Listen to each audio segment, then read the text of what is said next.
Hi, I'm Dr. Carl Alasko, and I'm talking about emotional bullshit, and especially constructive conflict.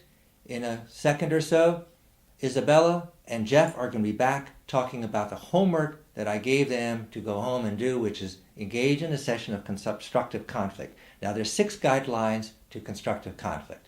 Very simple. The first one is ask permission. The second one is make a request of what you want with a simple request that could be answered in yes, no, or maybe. The third one is always control your emotions. The fourth one is, if necessary, you sit down and you use a 5 and 5, which is a kitchen timer. You sit, one person talks for 5 minutes, the other person talks for 5 minutes. The fifth one is what part of the other person's request can you fulfill? And the sixth one is make a written statement about what you concluded. So you don't go back and say, well, you said, I said, no, you didn't, yes, I didn't. Okay? Now, let's see what Jeff and Isabella did with their homework. So I asked you guys to do this homework, constructive conflict, and what happened? Well, what happened? Well, the first time it really fell apart. It didn't really work. It was especially hard for us to be quiet while the other person was talking for his 5 minutes. That was the hardest part. So I started, and it just felt like every day, like, you know, my opinion didn't matter. Like it just got sort of thrown back at me, like it didn't. So were you following the structure? Because the structure is you're supposed to be. No, he was not. Oh, you weren't. He was just rolling his eyes, and he's supposed to be quiet and not making faces either. And if I was talking and he was just, you know. But then eventually you tried again. We did. And then success. I started, and I felt like my opinion mattered a little bit more. You know, like my opinion had more weight. And so that meant, you know, it's really talking for 5 minutes, paying attention, listening respectfully, no negative body language from either of you, and you started talking, and Isabella listened carefully. Right.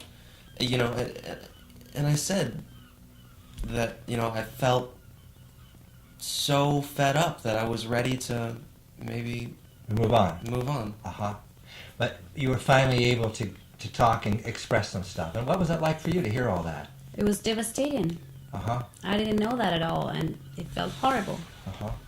But then you had your time to talk, right? And he listened respectfully. He did. It was much better, and I felt great. I understood that he needed his time too, and his space. So. And no interruptions. No interruptions. And that made a big difference. It did. It's a lot easier to be affectionate towards somebody who doesn't nag at you so much. So has there been a breakthrough in the relationship because of this? I think so. Yeah. I said so. Well, you guys came to see me because of the whole sexual connection. So what's been going on with that? Well, like I said, it's a lot easier to be affectionate towards somebody who maybe listens to me a little bit more and appreciates me a little bit more, I think. I've always been appreciating him, but yeah, I understand that I'm not as demanding as I was before. I tried to give him some time for him to do his things, and it's better now. So, but does this also mean that you're actually spending more time? I mean, what's going on with the TV? Is that like on less? Yeah. Yeah, well, he comes home and maybe he watches TV for like 30 minutes, 1 hour, and then he pays more attention to me, which kind of it's more balanced situation. Okay.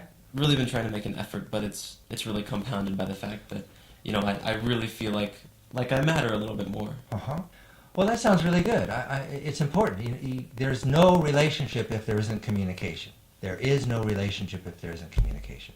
And having this tool handy, meaning that when things get tight, you can sit back down again and do a 5 and 5.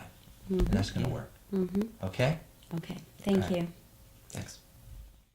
The important thing about a couple working with constructive conflict is that everybody does it their own way. But the closer they can be to following the rules, following the guidelines, the more successful they're always going to be. And as you can see, it doesn't always start out very easily. But ultimately, if you stay focused on what the guidelines tell you to do, it'll work. Great, thank you.